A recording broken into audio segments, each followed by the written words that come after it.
I have been. Okay, thank you. So I am working at University of Nizwa. I am associate professor in information systems and also the dean of the College of Economics, Management and Information Systems. I am going to chair this session, and this session is titled as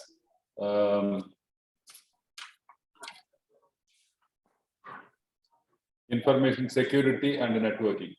So we have got 7 papers received, and all the papers are with us.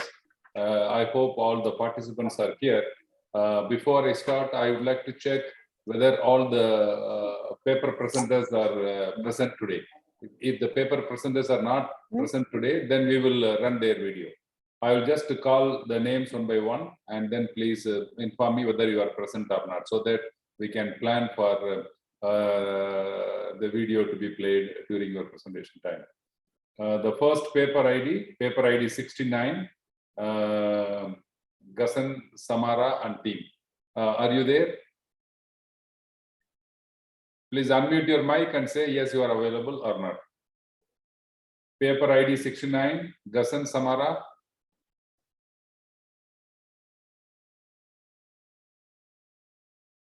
Dr. Site, maybe this candidate is not available. You have to be ready with the video. Yes, yes. Second one, paper ID 118, Mr. Khalid Kabne. Mr. Khalid from Amman Alahia University, Jordan. Maybe still not joined. Yeah, not yet joined. Third one, 159, Ms. Fatma Mohammed Alatas, Libyan Academy, Libya. Are you available? Hello, good morning. I'm available. Very good. Thank you. Thank you. Thank you very much. My name is Sati. Okay, thank you. Thank you, sir. Yeah.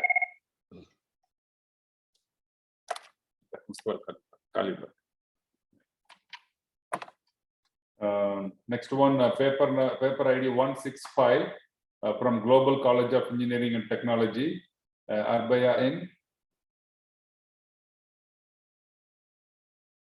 Are you there? Paper ID 165.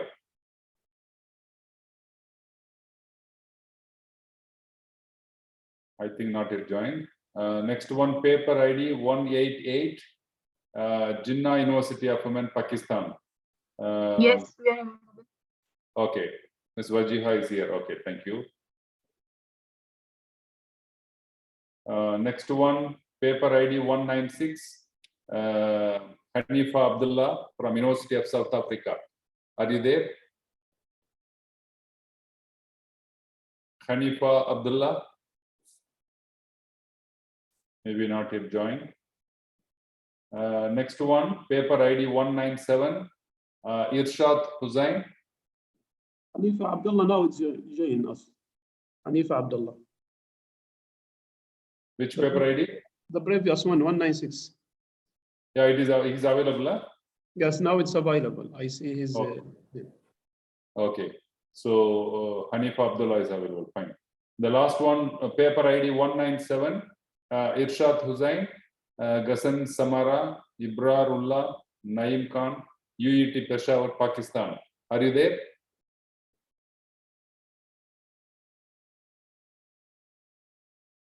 It seems some people not yet joined. Yes. Anyway, we will start. Now there are at least 3 presenters ready, and other people we can make them join during that time. In case if they are not available, then we can play their video of the presentation. Yes. Okay. Anyway, now we have 2 hours of time, 10 to 12 Oman time. Each presenter can take 10 minutes. Probably we may ask 1 or 2 questions at the end of your presentation. This is the schedule. So that means approximately each presenter will get 10 to 13 minutes per presentation, and then followed by question and answer. Is it okay, all presenters? Are you okay with this?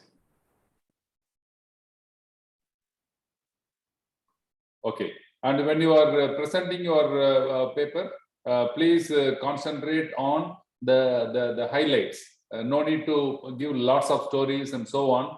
I would like to see the main contribution from you. So whenever you present, you just please highlight your contributions. That is what most important. That is what I'm going to look into that.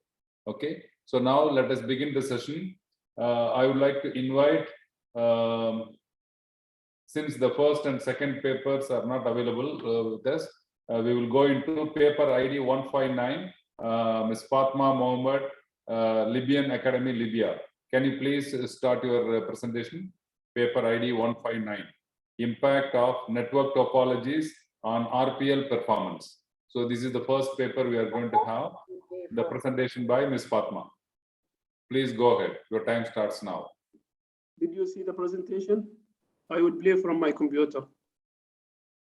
I think Ms. Fatma is here, and you ask her whether she is ready with the presentation. Ms. Fatma? I think she leave. Sorry, Salim Al-Sati? Salim, yes. Salim Sati, yes. Salim? Please unmute your mic, please.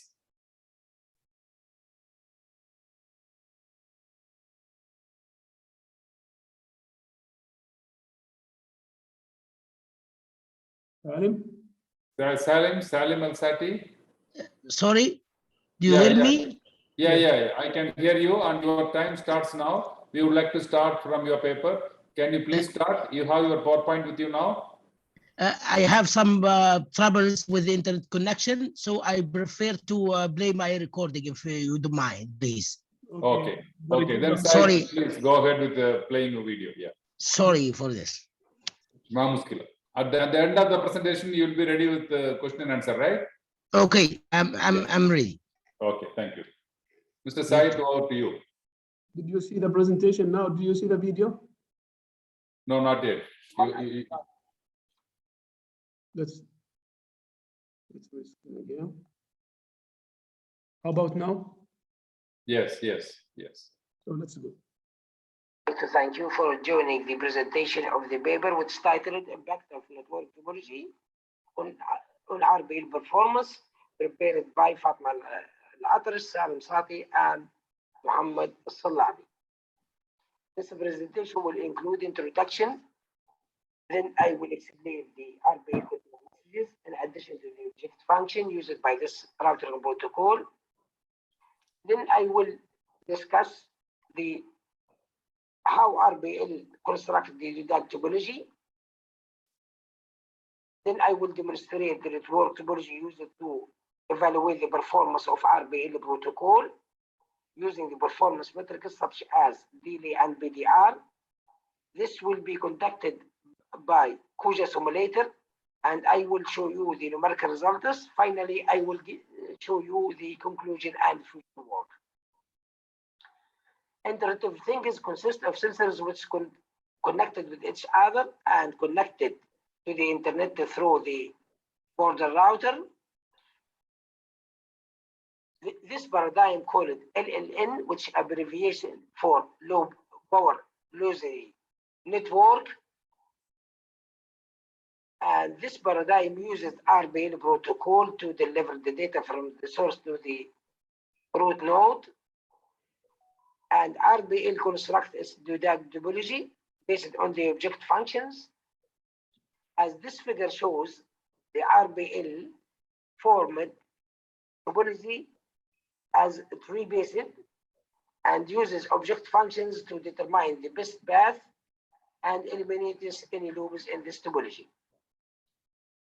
RPL protocol uses 4 different control messages, which are DU, DIS, DAO, and DAO acknowledge.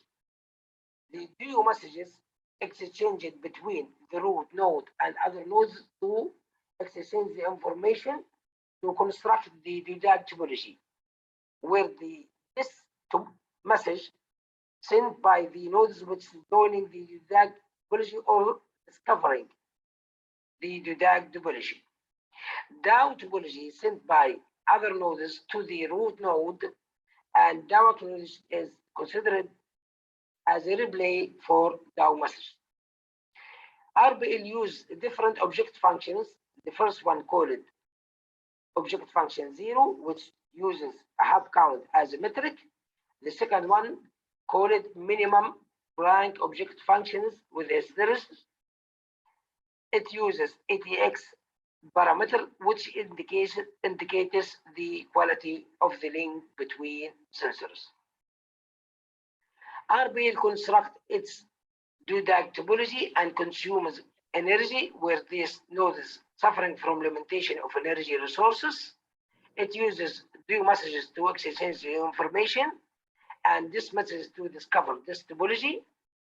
Finally, it uses object functions to determine the best path from the source to the root node. We evaluate the performance of RBL protocol based on different network topology. The first topology was tree, which considered as binary tree and calculated based on the formula of 2 to the power L minus 1 as the equation 1 shows.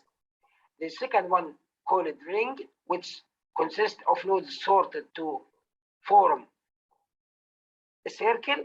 The third one called the grid, which considered as a square grid were calculated based on the formula of d square as the equation 2 shows. The third one called the linear or bus topology, which consists of nodes sorted in a single row. The final topology was the random topology, which based on the distributed nodes on the particular area, and this topology considered as a star topology. We use a different performance metrics to measure the performance of RBL. The first one called PDR and calculated based on the equation 4. The second one called latency, which is the end-to-end delay. The third one called network convergence time, which calculated based on the timing of the DU messages, which used to construct the DUDAG topology. The final metric called control traffic overhead, which counts the control messages generated to construct the DUDAG topology. To simulate the different scenarios, we use the Koja simulator with settings as shown in this table. We use the area of 1 kilometer and 1 kilometer, and duration time of the simulation was 300 seconds. The nodes used for the tree topology was 7, but for the other topologies was 9 nodes. We deploy RBL protocol using a UDP protocol in the transport layer. The sensors was a sky mode, and we simulate different 5 topologies. As the figure 1 shows, it shows the PDR of different topologies. As we see from this figure, all different topologies have the same PDR with O of 0 or MHROF. This is because the topology used for every scenario was a small topology because it has less than 10 modes. But when we are compare the PDR of a single topology to the other topologies, we found that the random has the highest PDR and the linear topology has the lowest PDR. Regarding the delay, as the figure shows, we found that the ring and linear has the highest end-to-end delay, where the tree has the minimum delay. Regarding the convergence time, we found that the convergence time consumed by different topologies is similar to each other, but regarding the linear, it has the highest convergence time because it has the longest path in all different topologies, where the path approximately 8 hubs in a single line. Regarding the overhead messages, we count different messages for different topologies. We found that the grid and linear has the highest control messages. As a conclusion, this paper evaluates the performance of RBL based on different object functions with different network topology. The evaluation was based on metrics such as BDR and delay. The results of this paper shows that a random topology has the highest BDR, where the tree topology has the lowest delay and convergence time. The paper highlighted that there is a difference in performance of RBL with different topologies, up to 60% in BDR and 25% in overhead. As a future work, we plan to investigate the impact of node density and degree on the RBL performance. Thank you for attention, and any questions are there. Thank you, Mr. Salim, for your nice presentation. Now the floor is open for the questions from the audience. You have any questions? Otherwise, I can ask questions.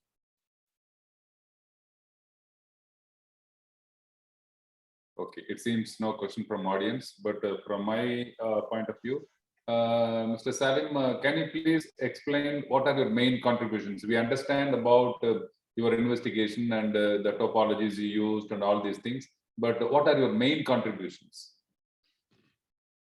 The main contribution of this paper is trying to find the impact of network topology, because the different scenario of Internet of Things have different topology. That's why the default one for RBL is 3, but it's not the only one, because it depends on the scenario we apply to collect the data.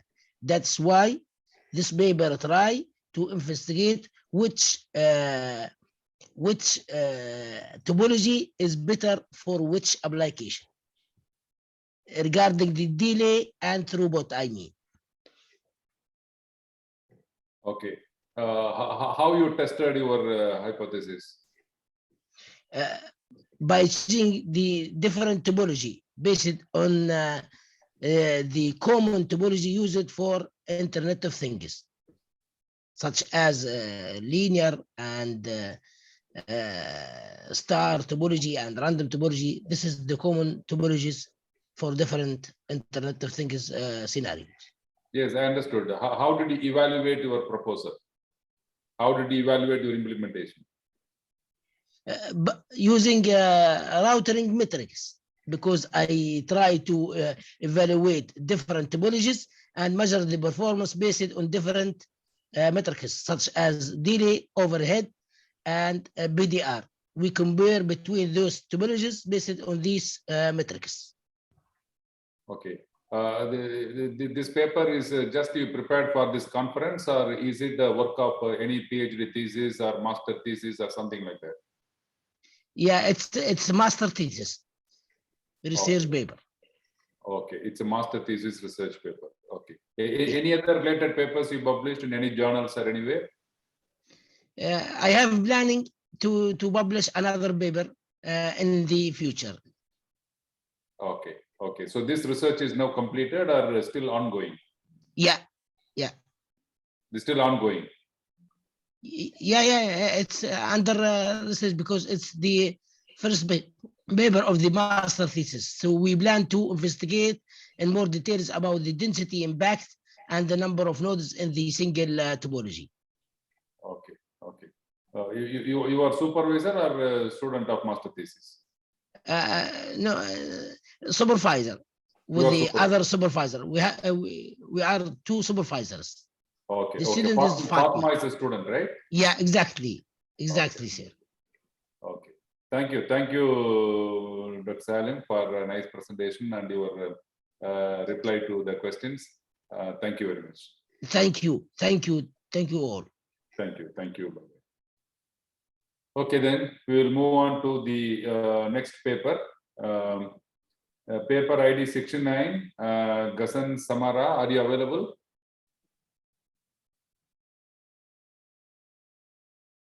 Okay, otherwise we will go into the people who are available now. We will move into the paper ID 188, Ms. Wajiha Rahman, Jinnah University of Yemen, Pakistan. Hello, I'm Yeah. here, but I would prefer it if you would just play the video and then we are here to answer the questions. Okay, good, very good, thank you. Mr. Said, over to you. You can play the video of 188. The video is ready. Can we start? Yes, you can start now. Yes. Now, all of you see the presentation? Yes, yes, yes, yes. All right, go ahead. Thank you. Go ahead. Digital asset is any thing that exists in digital form and that is owned, and like any other asset, there are certain rights that are associated with the asset, like who can use it and how it can be used. And there is no way to establish whether a certain digital asset belongs to a certain person, and anyone who is not linked. The audio is not clear, Mr. Said. We are hearing it's clear. Any problem for others? Do you hear the sound, all of you? You restart now? You replay it? I will replay it now. Okay.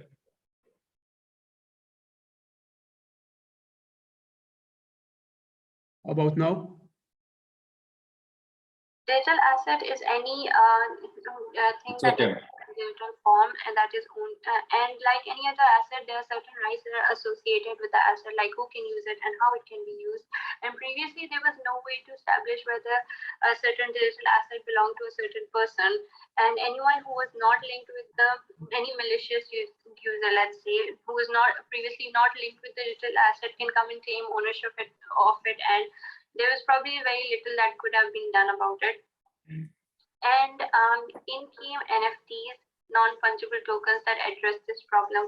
And what NFTs do is these are tokens that represent any type of intellectual property or any digital asset, and they have signatures embedded in these tokens that tell that this particular asset belongs to a certain person. That it's like a proof of ownership. It tells who it belongs to and who has the right to use it. And it is not restricted to a certain kind. And like I said, it's the intellectual. It can be of any. It can represent any type of digital asset or intellectual property, range from music, digital art, games, GIFs, video clips. And to elaborate a little more on the non-fungible part, that it is a very important property of NFTs, which is making a lot of use cases emerge from it and capturing the interest of many industries, as we will discuss further. And non-fungible means that an asset of the same kind is not exchangeable for another of the same kind. Fungible means that, let's say, let's take the concept of currency, that a $1 bill let's say you have a $1 bill that you exchange with someone else, and both the $1 bills will have the same value. But it's not the case in NFTs. A digital asset would be look completely the same, but still not have the complete same value. It cannot be exchangeable they cannot be exchangeable for each other. It's distinguished, it's unique in its kind, and this is what this enables the unique ownership of each digital asset to a particular person, which is a point of interest for many industries.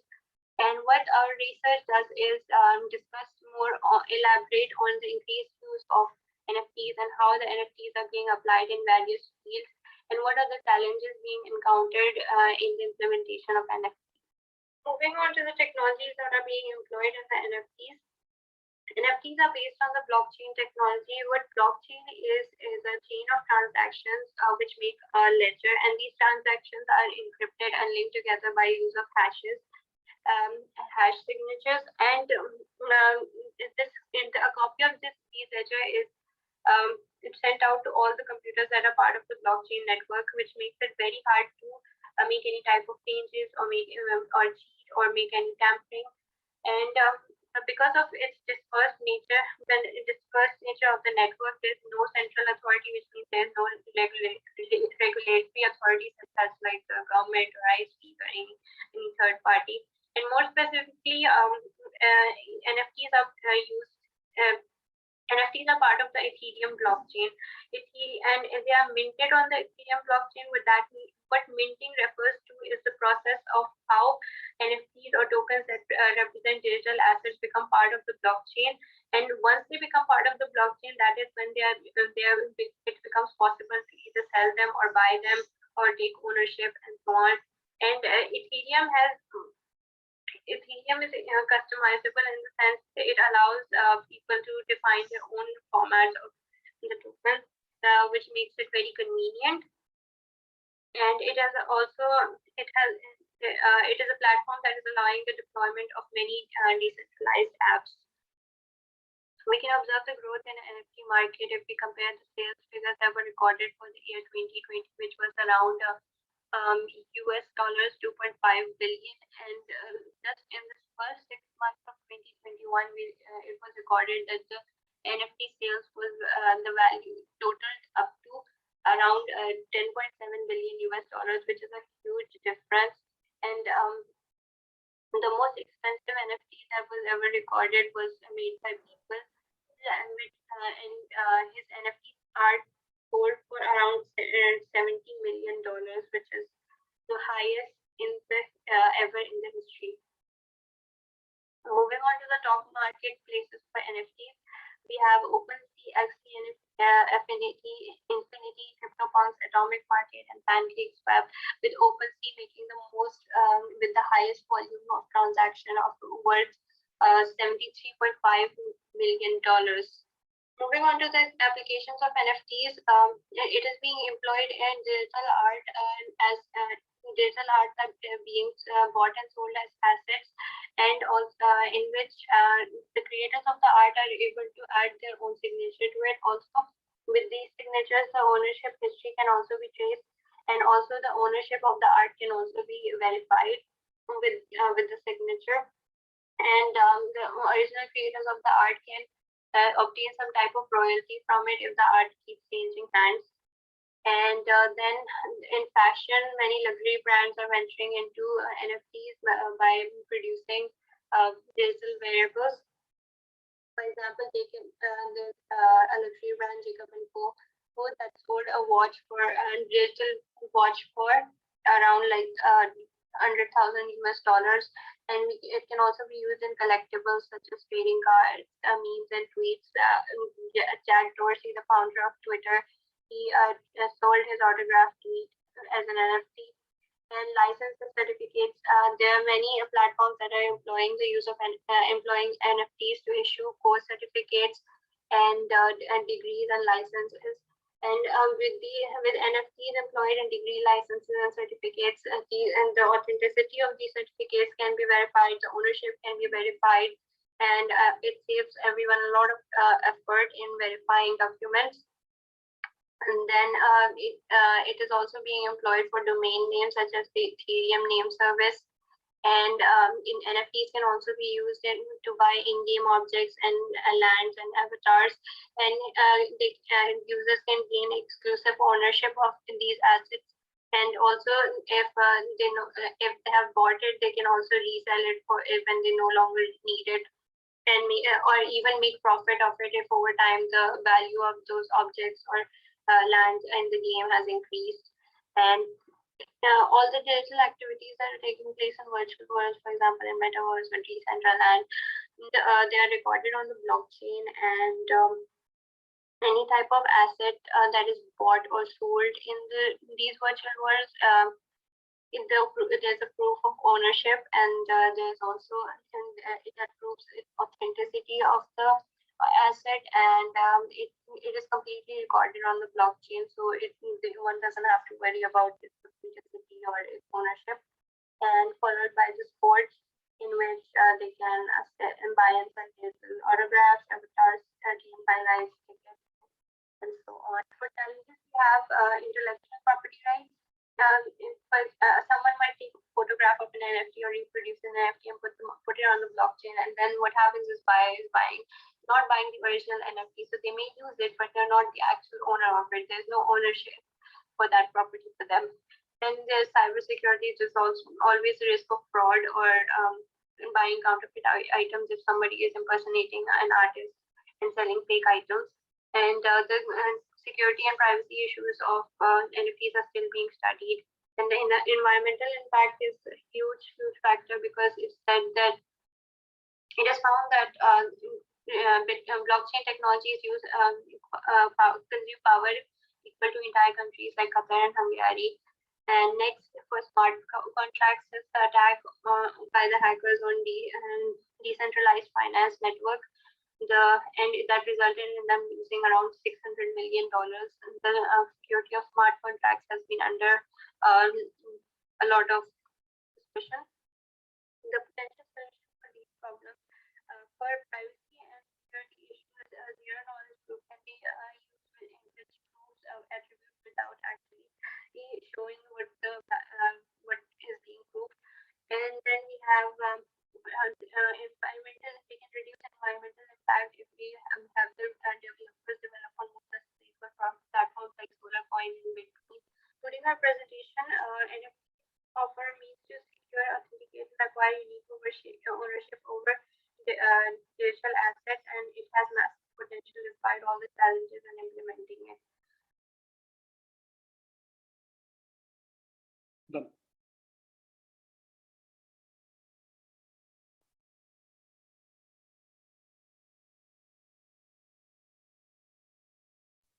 Thank you, Ms. Wajiha and team for your presentation.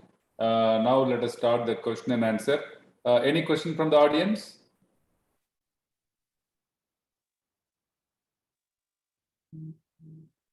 Okay, so let me throw some questions. The first question, Ms. Wajiha, can you please explain what is the research in this paper? It looks like some theoretical presentation. What is the research involved in this paper?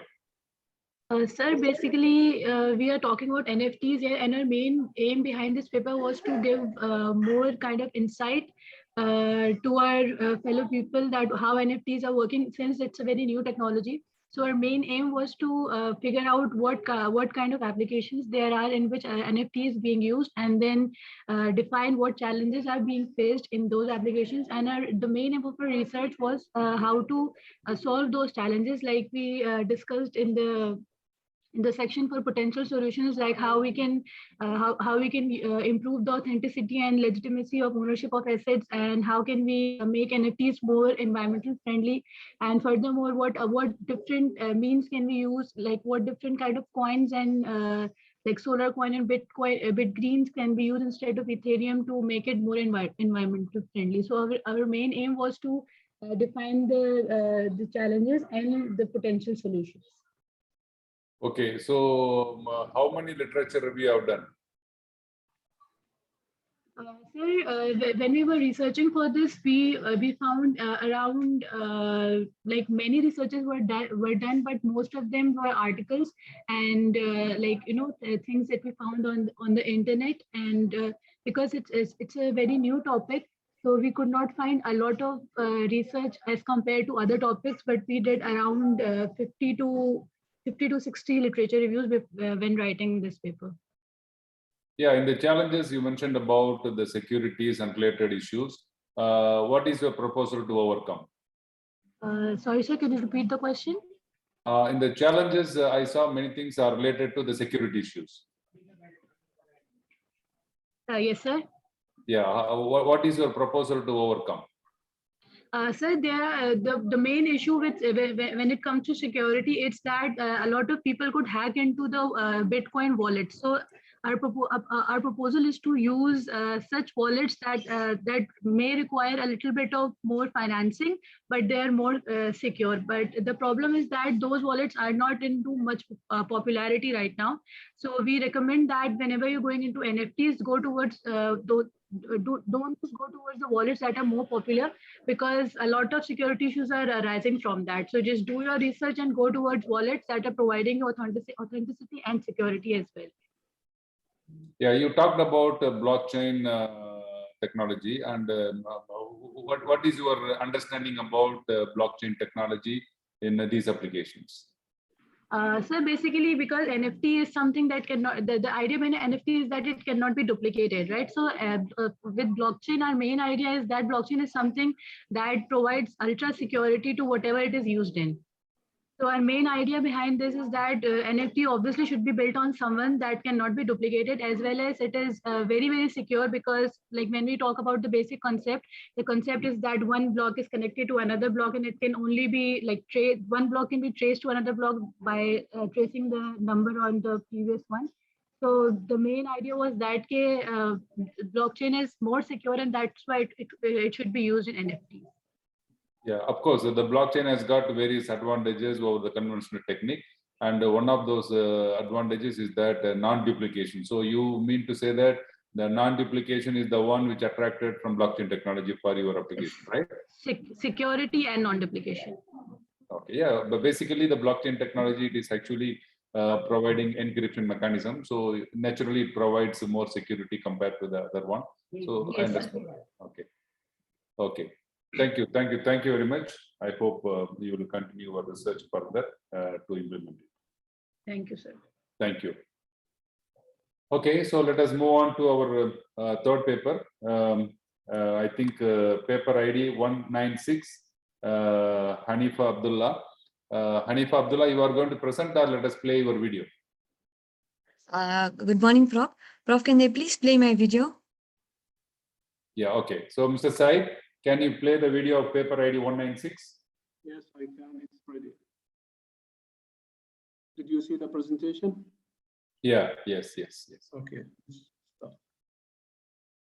Hello, my name Yes. is Hanifa Abdullah, and I'm from the University of South Africa, UNISA.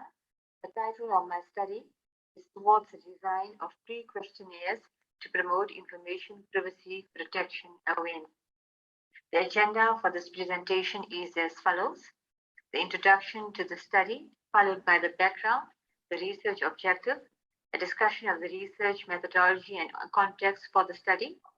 Thereafter, I'll provide an overview of the development of pre-questionnaires for organizations, followed by the development of pre-questionnaires for users, and finally concluding remarks and reflections on future research. The victims of cyber attacks escalates on a daily basis as cyber criminals become more and more sophisticated in their attack methods.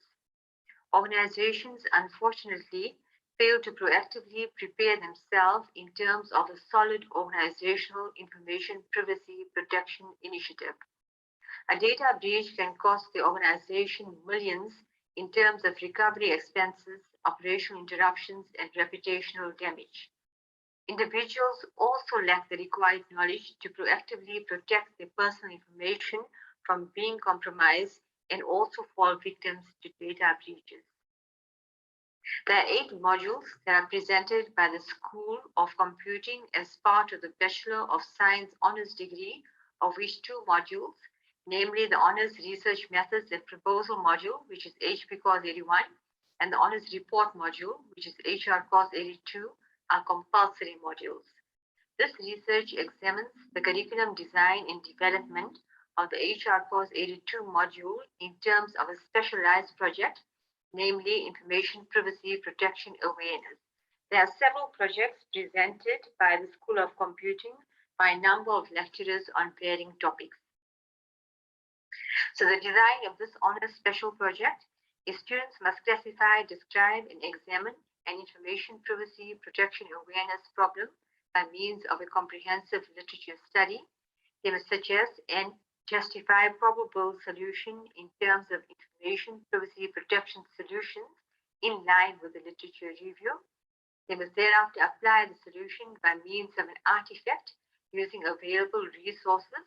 This resource can be anything ranging from a PowerPoint presentation to a blog to a website to promote information privacy protection awareness. And then they must empirically test the implemented solution. So this will entail presenting the community of choice with a pre-questionnaire, then demonstrating the artifact to the community and evaluating the artifact by means of a post-questionnaire, and then of course reporting on the findings and discussion in the final portfolio. This project has been running for 3 years from 2019 to 2021. My observation as a primary lecturer is that students do not readily comprehend what is required for them despite receiving comprehensive tutorial material and intense feedback to assist them. In particular, students struggle with identifying the context and producing a strong literature review. The objective of this study is therefore to overcome these weaknesses by means of creating a pre-questionnaire for different contexts. The different contexts will be the organizational context and the user context to promote information privacy protection awareness. So the creation of pre-questionnaires will serve as a guidance to students who experience difficulties in the literature review and identifying a suitable context for the study. The pre-questionnaires will also serve as a preliminary step for the development of an artifact to promulgate information privacy protection awareness and the subsequent evaluation of the artifact by means of a post-questionnaire. So in other words, I will be creating the pre-questionnaires and providing these to the students as a step forward to assist students in identifying a suitable context, either organizational in terms of a medical company, insurance company, or user context in terms of social media users, online privacy users, e-commerce users, etc. The students will then use these pre-questionnaires as guidance to develop a strong literature review. From the literature review, they will develop an artifact, and they will then demonstrate this artifact to the community of choice, develop the post-questionnaire, and then after do the data analysis and results.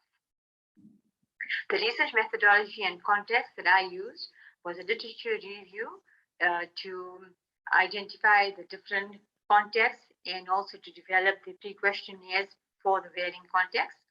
And this study has developed, this study has received ethical clearance, which means that I'm able to produce publications from this research. The context, as I mentioned before, is the honors project in the School of Computing to promulgate information privacy protection awareness. The development of pre-questionnaires for the organizational context.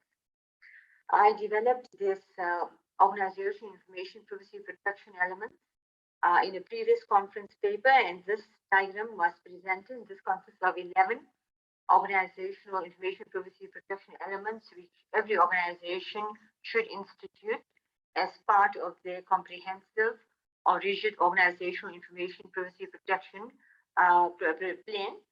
And so I presented this to students, and based on this, students should then develop the pre-questionnaires,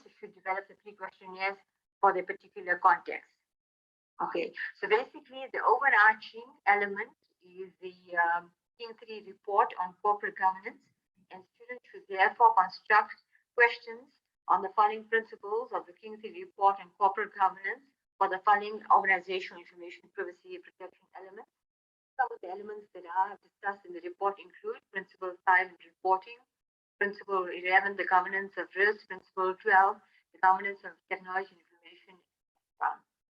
Okay, so here's an example of a pre-questionnaire that I developed for a particular context, which is a retail organization, and this is for consumer data protection. So students can then go to a particular retail organization and maybe present the pre-questionnaire to the manager of the organization to elicit the current level of understanding of the manager in terms of information privacy protection in a consumer context. So some of the questions that the student can ask are, do you have a dedicated person entrusted with gathering, storing, and safeguarding of consumer information? Do you have a privacy policy for consumers detailing the organization's business practices? Do you regularly train employees about the most current threats and best practices to protect consumer privacy? The development of pre-questionnaires for the user context. Okay, so this is an example of pre-questionnaires for the user context. In this case, it's for employees.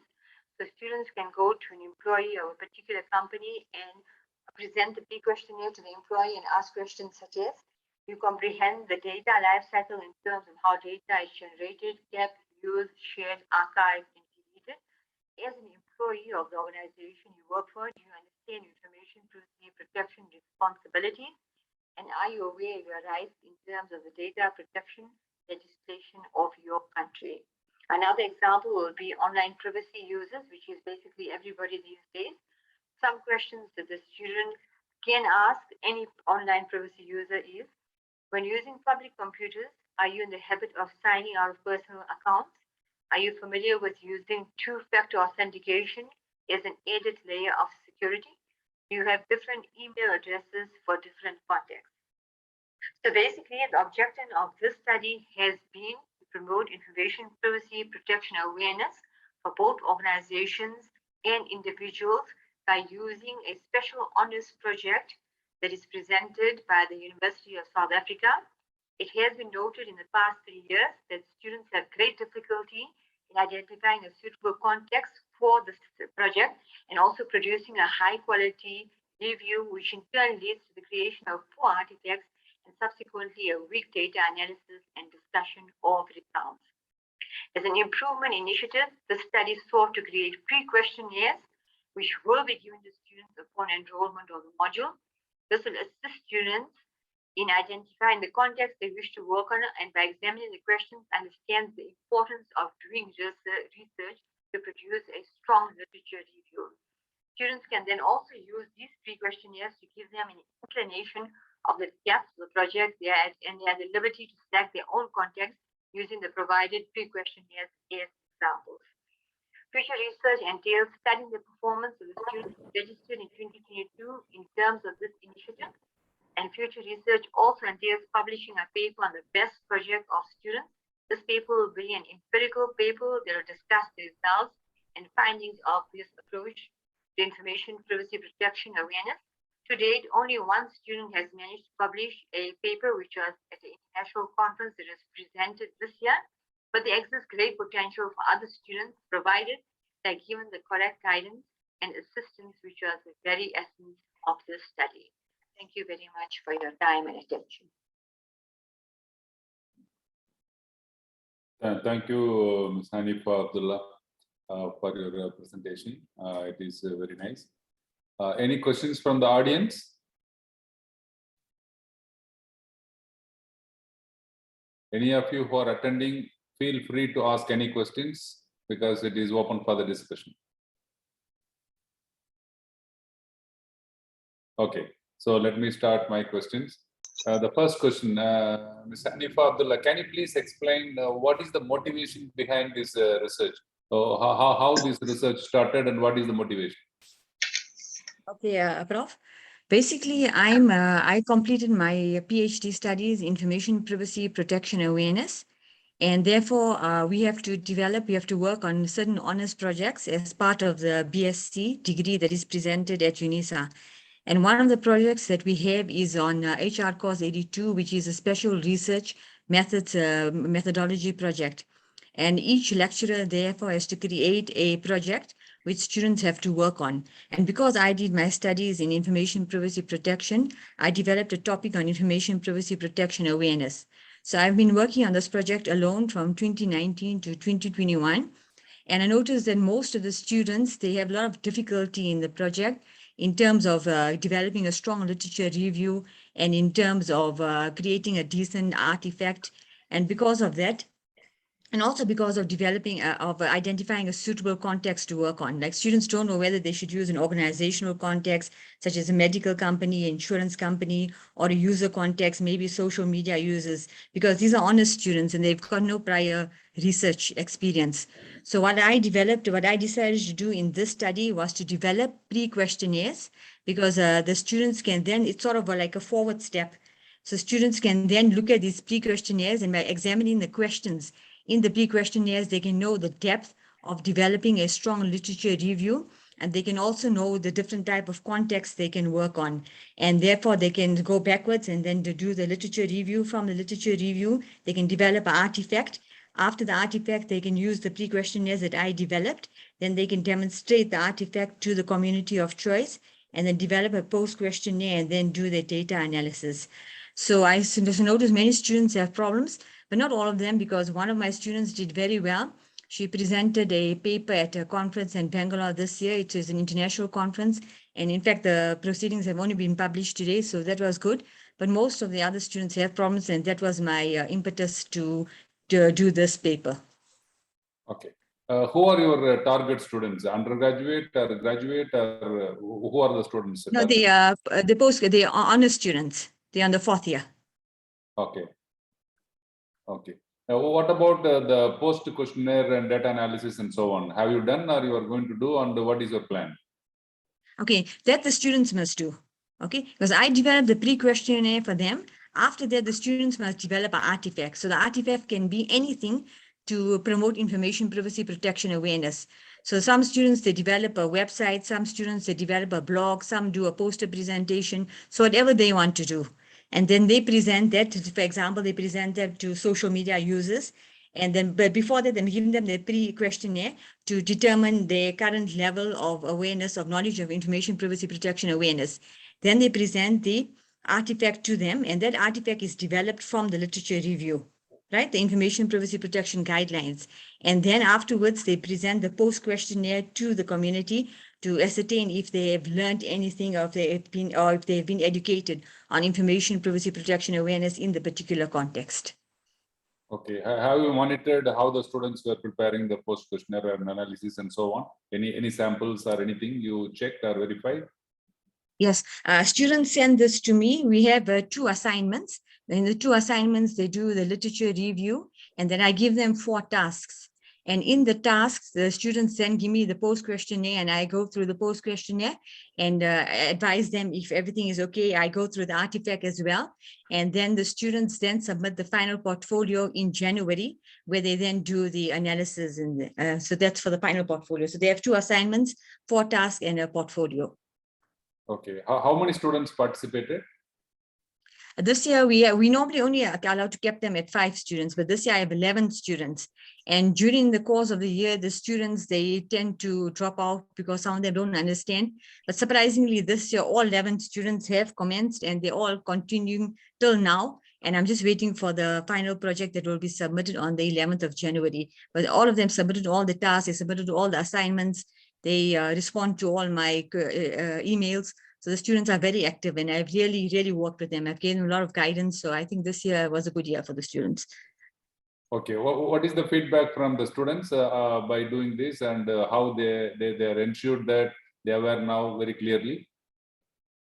Okay, basically, students, they can contact me as they need to on a one-on-one basis. Then we also have a Teams meeting where all 11 students get together, and then I go through the guidance of each and every assignment, of each and every task. And so basically the feedback is on the channel where the students interact with one another, where they interact with me. But after they do each assignment, I give them comprehensive feedback by studying the errors in each and every assignment. And I see that helps the students a lot, because in the next assignment, they improved on that. And so I think, yeah. Okay, thank you. So now the research is still continuing. It's still continuing until the 11th of January, when they submit the final portfolio. Okay, thank you. Thank you very much, Sanifa. Thank you, bro. Thank you. Okay, so let us move on to the next paper. I don't know whether the other authors are available or not. Now we will go through the papers as per the list prepared in order. First, let us go with the video presentation of paper ID 69.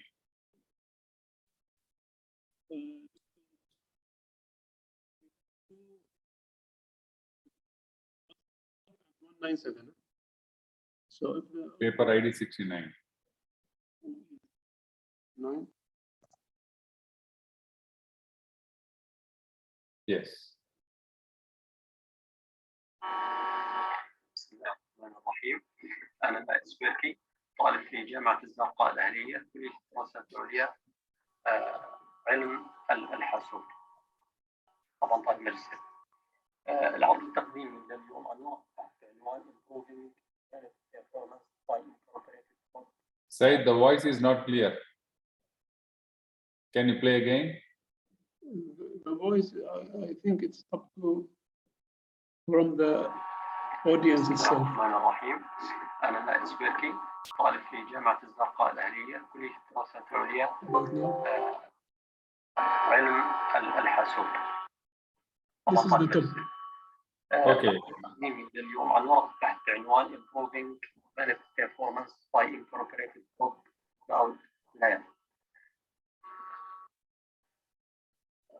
يعتبر من المواضيع المهمة التي تبحث في وقتنا الحالي نظرا لأهميتها. لكن البنت تواجه جملة من التحديات، أهمها اللي هو الريسبونس تايم، زمن الإجابة، سعة التخزين، الموثوقية، وخصوصا في الريال تايم ابلكيشن. طبعا يهدف هذا البحث الى تطوير نظام مقترح يقوم بدمج طبقه الفوج لاير مع الكلاود لاير في طبقه واحده تسمى الفوج كلاود لاير. هدف هذا النموذج في النهايه هو تقليل الريسبونس تايم والوقت اللي يحتاجه الريال ابلكيشن او ريال تايم ابلكيشن، وايضا اللي هو improving الداتا فلو مانجمنت وتقليل التكلفه او تجنب التكلفه العاليه مع الكلاود. طبعا البنت تقدم العديد من الخدمات، اهمها خدمات التحكم، خدمات السلامه والخدمات الترفيهيه. طبعا الحوسبه السحابيه الكلاود كومبيوتنج بتعالج كميات ضخمه من البيانات في فتره زمنيه قصيره، فضلا عن السعه التخزينيه العاليه التي تتميز. لكن هناك يعني ايضا مشكلات تواجه الكلاود كومبيوتنج في البنت بسبب التطور السريع للبنك. واهم هاي المشكلات اللي بتواجه الكلاود كومبيوتنج هي سرعه تدفق البيانات اللي هي الداتا فلو سبيد والريسبونس تايم. بالتالي كان يعني هناك لزاما انه يكون في عندي طبقه وسطى تسمى بالفوج لاير على اساس تساعد الكلاود كومبيوتنج وتقلل من وقت استجابتها للتطبيقات. الان زي ما شايفين في عندي اللي هو النموذج الثلاثي الطبقات الاتش فوج كلاود. طبعا هو فكره ذكيه للتعامل مع شبكه البنت، وهذا بيعود لطبيعه شبكه البنت اللي هي اكستريملي دايناميك ستراكشر، الهاي باندويث، الانستابل كونكشن، وايضا الهاي تمبرال سنسيتيفيتي. الان بالتالي تم تطوير هذا النموذج بحيث يكون في عندي 3 طبقات، يتم معالجه البيانات في طبقه الى حد معين. عندما تتجاوز هذا الحد امكانيات هذه الطبقه يتم التعامل مع البيانات في الطبقه الاخرى، بدايه من طبقه الحافه مرورا بطبقه الضباب ووصولا الى طبقات الحافه. على الرغم من انه هذا النموذج ايضا حل بعض المشكلات، الا انه هناك بعض العقبات التي او بعض العقبات في تنظيم اداره موارد الشبكه والاتصالات، وهذا بسبب انه النموذج مركزي. فبالتالي على اساس انا افصل المستوى التحكم عن مستوى البيانات يطبق هناك ما يسمى بالاس دي ان، هي سوفتوير ديفايند نتورك. الانكوربوريتد فوج كلاود لاير طبعا بتميز الفوج لاير بعده مميزات بسبب قربها من طبقه الحافه اللي هو الاتش لاير. بالتالي تكون سرعه الاستجابه اسرع مقارنه مع كلاود لاير، لكن عندها مشكله بانها قدراتها محدوده في التخزين والمعالجه. ايضا الكلاود لاير بتميز بقدره العاليه على المعالجه والتخزين، بس يعني اهم سلبياته اللي هي بعد الجغرافي عن طبقه الحافه، وهذا الحكي بسبب بطء في سرعه الاستجابه خصوصا في الريال تايم ابلكيشن التي تحتاج الى وقت استجابه عالي. والنظام المقترح بدمج مميزات طبقه الفوج لاير مع مميزات الكلاود لاير. طبعا دمج موارد الفوج لاير مع الكلاود لاير يؤدي الى تكوين حوسبه سحابيه ضبابيه هائله تخدم المستخدمين في طبقه الحافه والاتش لاير. كان دمج كل الطبقتين مع بعض في طبقه واحده بيحسن وقت الاستجابه للريسبونس تايم لانها قريبه اصلا تكون طبقه الحافه. ايضا كمان يستغل الامكانيات العاليه من حيث السعه والتخزين. لأن في هذا النموذج لن يكون هناك حاجه لمعالجه البيانات في مواقع جغرافيه بعيده. راح يكون هناك اللي هو داتا سنتر اسمه فوج كلاود داتا سنتر موجوده في المنطقه او في نفس الطبقه بتعالج البيانات. الان زي ما شايفين هاي الشكل المقابل هو بيوضح الفوج كلاود لاير. طبعا بتكون من طبقه الفوج كلاود لاير من عده داتا سنتر اسمها الاف تي دي سي، بتكون موزعه في مناطق جغرافيه مختلفه وبيعتمد توزيعها على احتياجات المستخدمين والطلب على الخدمات والازدحام. طبعا تقدم هاي الداتا سنتر خدمات متنوعه مع زمن استجابه مرضي للمستخدمين في طبقه الحافه، وبيتم التعامل مع جميع العمليات والطلبات وتقديم نفس الخدمات المستخدمات التي توفرها طبقة الكلاود، لكن بسرعة وأداء أفضل. الآن بيتم الحصول على البيانات من مركبات منطقة جغرافية معينة وفي عنده ظروف، يقوم الفوق كلاود لاير بمعالجة البيانات وتحليلها، ويتم إرسالها إلى المركبات الموجودة في هذه المنطقة الجغرافية. فبالتالي المركبات تقوم باتخاذ القرار المناسب الذي يمكنها من تفادي جميع الحوادث بسرعة وبنجاح.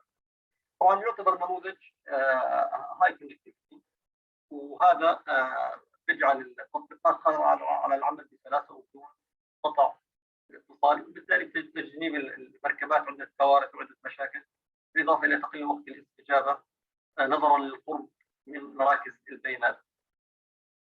الآن هون في عندي مقارنة بين الفوق لاير والفوق كلاود لاير والكلاود لاير. هنا نيجي من ناحية السكيلابيليتي، بتكون الفوق كلاود لاير أكثر قابلية للسكيلابيليتي. بالنسبة للموبيليتي سبورت بتكون الفوق لاير بيدعم هاي الخاصية، بينما الكلاود لاير لا يدعم هاي الخاصية. بالنسبة للريال تايم واللو ليتنسي، يعني بالنسبة للفوق كلاود لاير بتدعم تطبيقات الريال تايم ابلكيشن، لأن سرعة استجابتها أعلى مقارنة مع الكلاود لاير اللي ما بتدعم هاي الخاصية. طبعا بتكون بالنسبة للنتورك اركتكتشر بتكون ديسنترلايز بالفوق كلاود لاير، بينما بتكون سنترلايز بالكلاود لاير. بالنسبة لللوكيشن اويرنس، في الفوق لاير بتكون مدركة وعلى علم بمواقع كل مركب مرتبطة مع الشبكة، بينما لا تدعم الكلاود لاير هاي الخاصية. وبيكون مركز البيانات في الفوق كلاود لاير قريب من طبقة الكلاود، فبينما بيكون بعيد في طبقة الكلاود لاير. طبعا في النهاية في هذه الورقة احنا قدمنا نموذج يكون بدمج طبقة الكلاود مع طبقة الفوق في طبقة واحدة، سميناها هذا فوق كلاود لاير. طبعا نظام نقترح اقل وقت في الريال ابلكيشن، يحسن إدارة تدفق البيانات في الشبكة.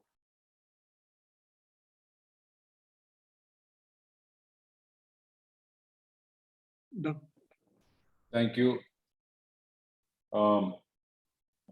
I think Mr. Nail Al-Swiki, he's the one presented the paper now. I don't think the presenter is available for any question and answer. So since the presenter is not available, let us move on to the next paper. The next paper, it is paper ID 118, Khalid, Kabne and Hassan. The paper titled Dynamic Tomato Leaf Disease Detection Using Histogram-Based K-means Clustering Algorithm with Backpropagation Neural Network from Amman Al-Ahia University, Jordan. Over to you, Mr. Said. You can play the video now.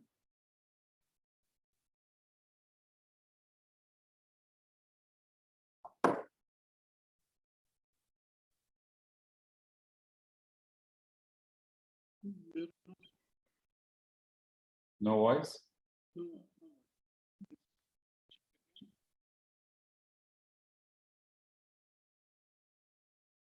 No voice.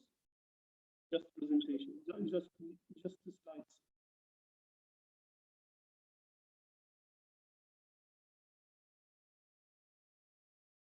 I think no voice. But it's okay because it's just 3 minutes.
That's it.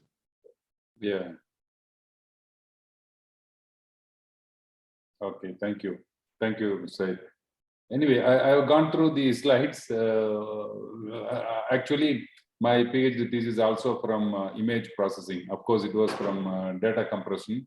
I could read and understand, but what are all the techniques used here? It is all conventional method, taking the input image, then doing segmentation, then feature extraction and recognition, and so on.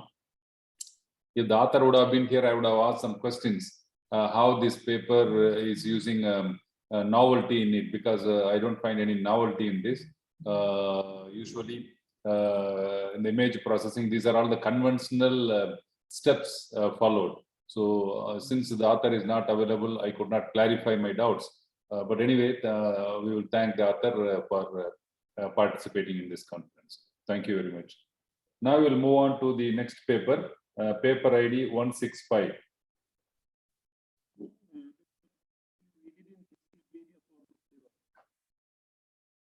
So we don't Paper have ID. video. If the presenter attend, he can or she can do the presentation. Otherwise, we don't have the video. Paper ID 165, analyzing data transfer rate movement for visible light communication. You can play now. No video, Dr. Sami, no video, don't have video. Start from the beginning, it is showing end.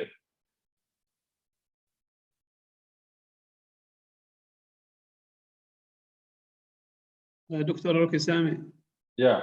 we didn't have video for this presenter. Ah, I see, okay. So Yes. that means this paper should be cancelled then. Yes, cancel. Yeah, somebody is raising the hand. Dr. Amjad? Yes, good morning, everyone. Yeah, you are going to present? I would like to clarify first, how is my audio? Can you hear? Yeah, yeah.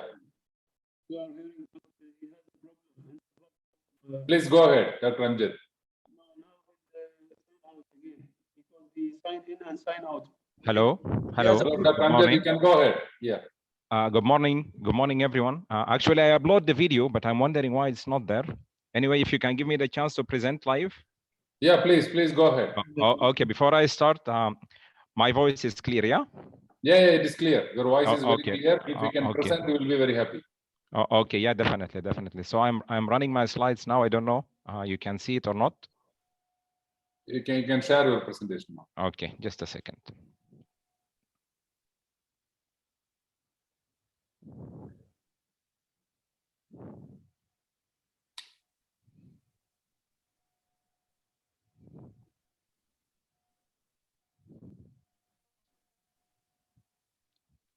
You can see my PowerPoint now? Yes. Okay, sure. Excellent.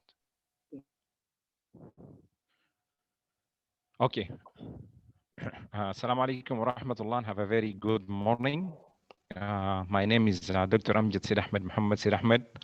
I'm the Director of Research and Innovation Office with Global College of Engineering and Technology based on Muscat, Sultanate of Oman.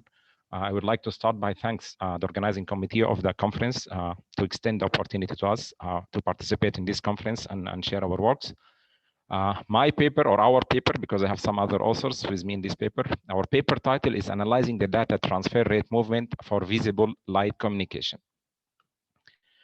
This is my outlines for my presentation. Initially, I will start by talking about what is VLC and what is Li-Fi. What is the key concept or motives behind the Li-Fi? Then after that, I'm going to talk about what is the aim of this study, why we conduct this experimentation or this performance evaluation study, and what type of methodology we follow in order to have the results, and what type of results we have, and what is our future work, and what is the conclusion we reach to. To start with, I will make it very brief and crispy because I know that you have a very long sessions since morning. A new wireless communication mechanism for data transmission through the LED light was introduced in 2011 by a German physicist. His name is Professor Harthaus. VLC, or visible light communication technology, is one of the future green technology that we are going to use as a complement or as a replacement of the existing Wi-Fi. Li-Fi considered as one of the fourth or future fifth generation mobile networks. in a parallel with the telecommunication. With the big existence of IoT devices or Internet of Things devices today in our life, almost everything or every single aspect is based on the internet. Now we have appliance or smart appliance at home, refrigerators, washing machine, air conditions, and so on. And even now people, they start talking about the smart vehicles. So everything in our life slowly is converted to be based on the internet.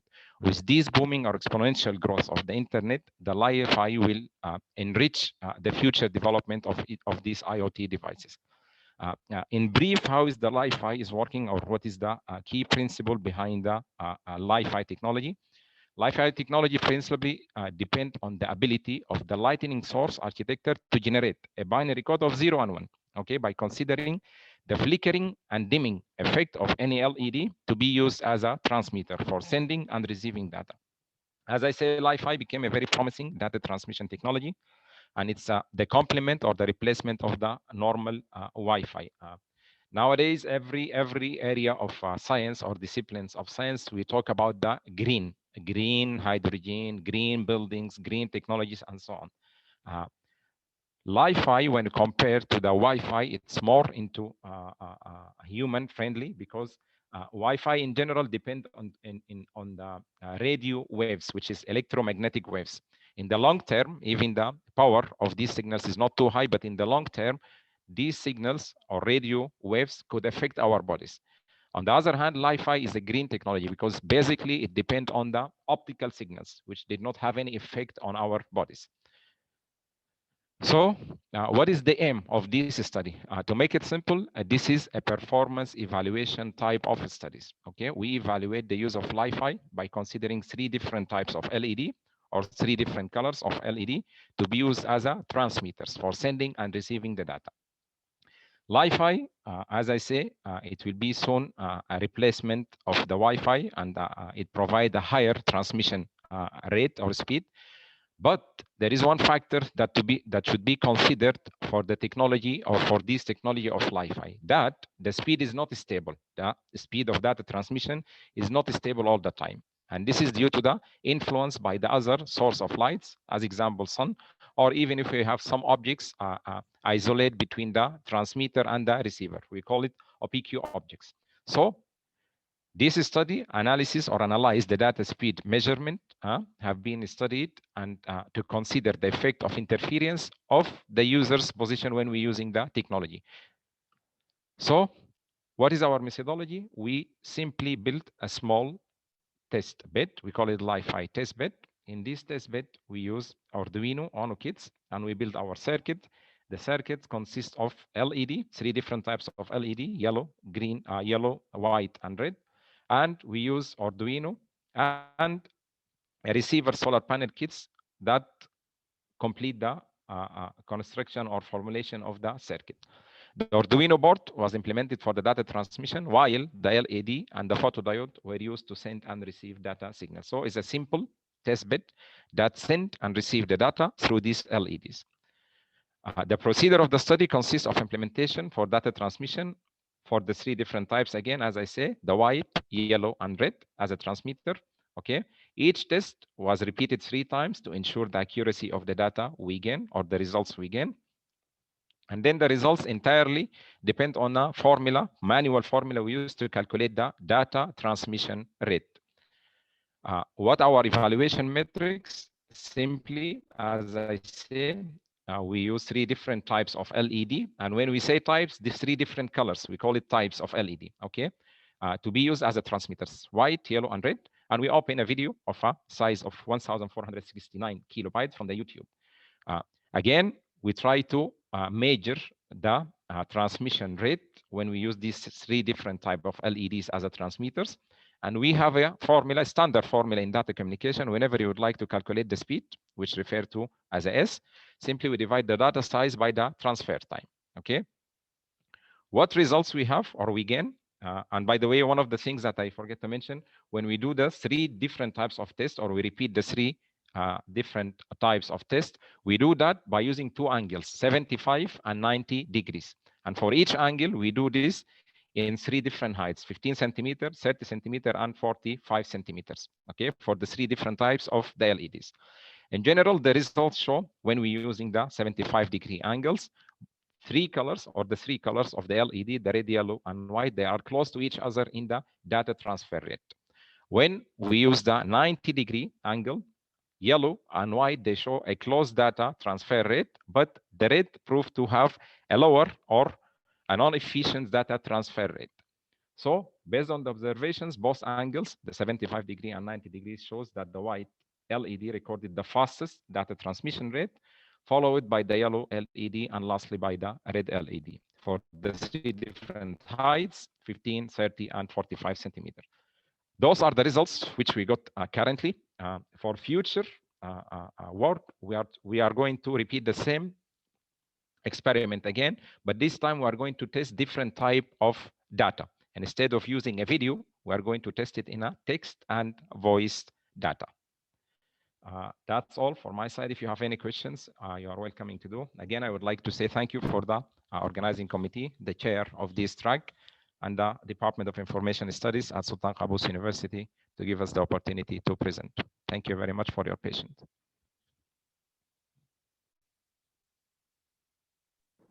Thank you, Dr. Amjad, for your presentation. It is very nice and very brief as well. Now, any questions from the audience? Anybody would like to ask some questions?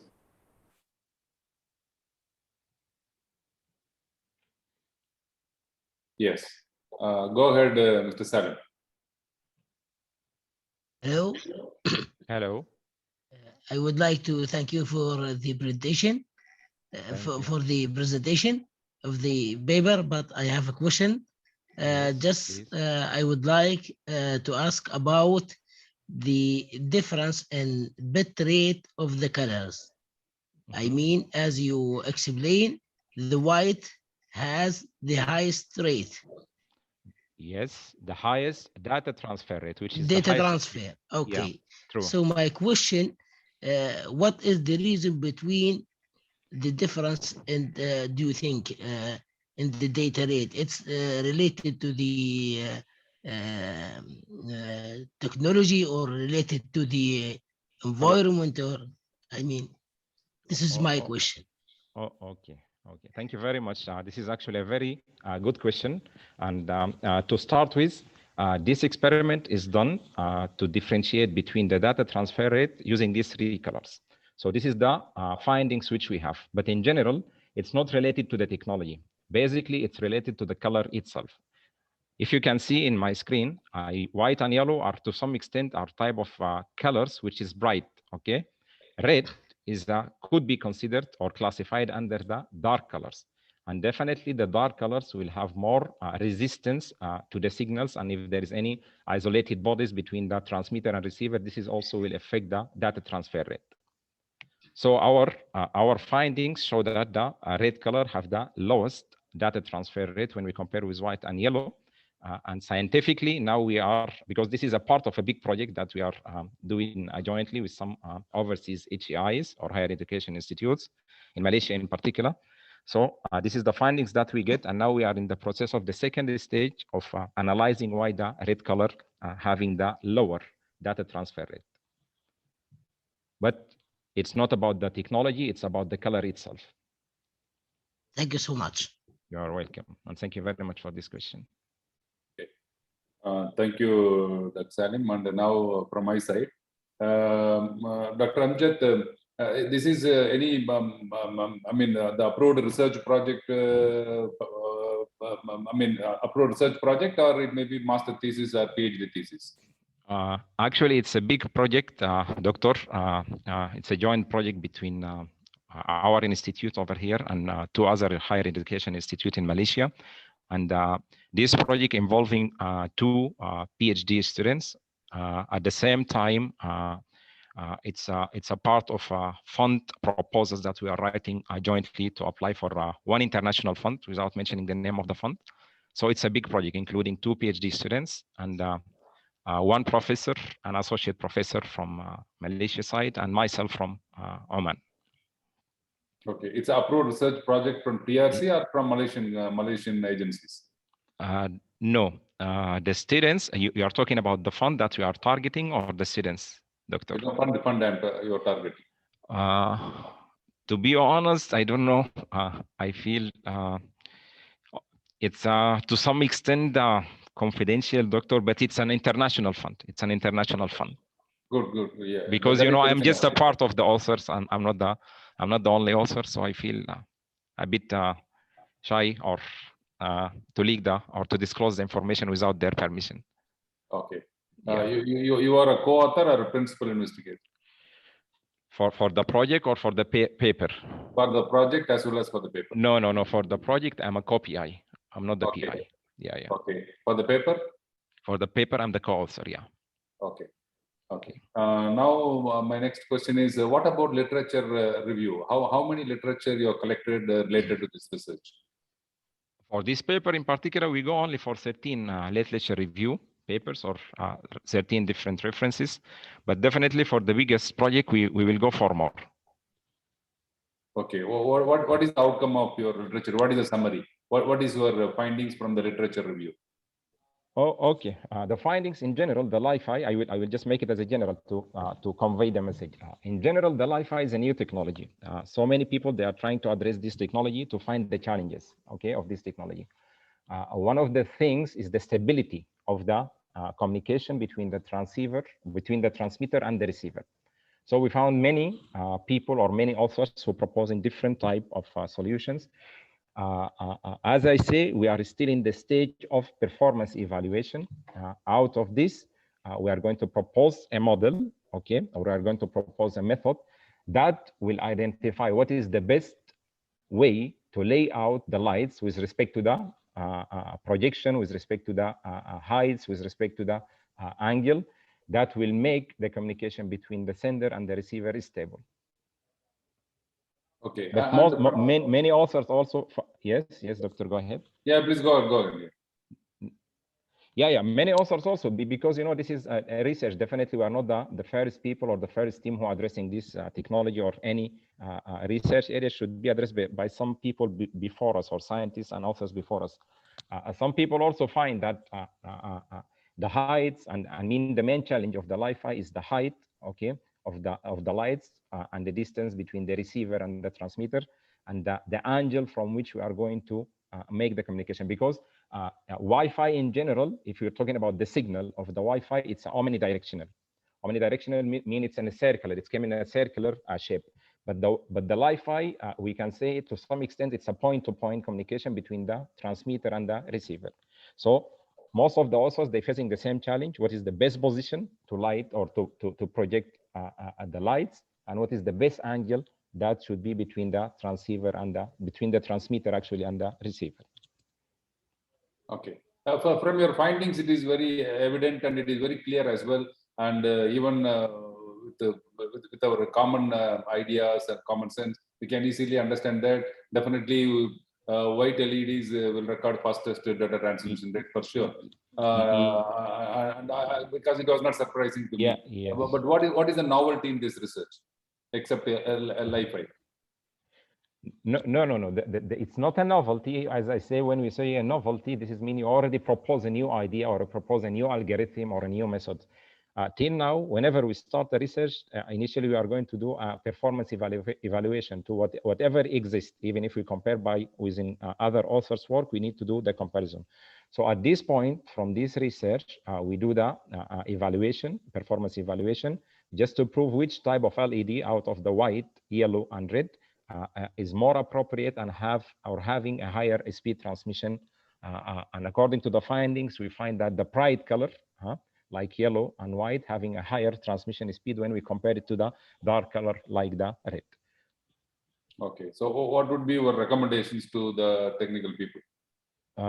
Definitely, initially, we need to use more brighter colors like white and yellow. And one more thing, when we talk about the angles themselves, they have a very big influence. As example, when we have the red color with 75 degree, the data transfer rate is higher with the same color, which is red, when we have the angle in 90 degrees. So even the angle of the projection, okay, or how we laying out the lights, it's another factor that we should consider for the stability of the communication. It's not only about the color. Okay. Yeah. Have you checked any other color like blue? No. So far, we are just checking the white, yellow, and red. But this is one of the future aim. We are checking some other colors, and we are trying to use some other type of data. Instead of using only videos, in future we were trying to use text, because there are some delay came from the protocols themselves. Either we're using Wi-Fi or Li-Fi as an example. The video definitely is the one of the heaviest type of data that could be transmitted. Text and voice, maybe they are, they are less on lightweight type of data. So the protocols we use with them, maybe they have different type of propagation delay, okay, and transfer delay. So one of the things in future we are going to conduct, we use other colors and we use another type of data to ensure the accuracy of our results or findings. Okay. My final question, what is the duration of this research project? From now onward, we will need minimum around 2 years. Okay. But again, it depends, because so far, to be honest with you, we did not get the fund, but minimum, we are trying to apply the fund internationally, as I say. Till now, we did not get the fund. We are in the process of the proposal submissions. Sometimes the fund itself will control the lifetime of the project, yeah? As example here, if you get the RG research grant, you should finish the project within 24 months or 2 years. Yeah. So at minimum, the lifetime of this project will be 2 years. Okay. You have got a very big research team. All of them from your college or from Malaysia as well? No, I'm only the person from Oman. 3 of the members are from Malaysia, from 2 different higher education institutes, UKM and UTM, and one of the team members from Saudi Arabia, from Qasim University. Okay. Yeah, Good. Yeah, it looks very good, and I wish you all the best for successful completion of this project. Inshallah. Thank you, Dr. Amjad, for your presentation and for your answering queries. Thank you very much. I would like also to take an excuse to leave, because I need to catch up some other meetings, and I don't know, should we finish all the session or? No problem. You can leave. No problem. Okay. Thank you very much. Thank you, Dr. Amjad, for your time and presentation. Thank you. Bye. Bye. Okay, so let us move on to our last paper of the session, paper ID 197. The title of the paper is Encryption for End User Privacy, a Cyber Secure Smart Energy Management System by Irshad Hussain, Ghassan Samara, Ibrarullah, Naeem Khan from UET Peshawar, Pakistan. We don't have the video. Are these authors available? I don't think that.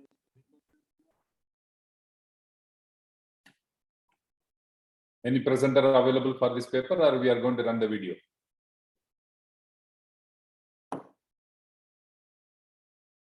Mr. Said? Yes, sir. Can you hear me?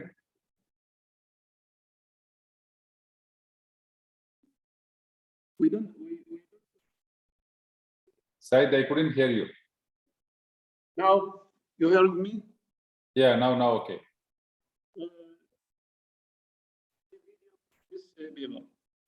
I think your voice is breaking. Now it's okay? Yeah, now I could hear you. We don't have video for the paper.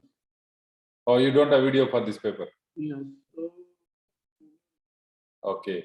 Any authors available for this paper? I don't think that's because I think Ms. Wajiha, you are also from Pakistan. Any idea about the paper or authors of this paper?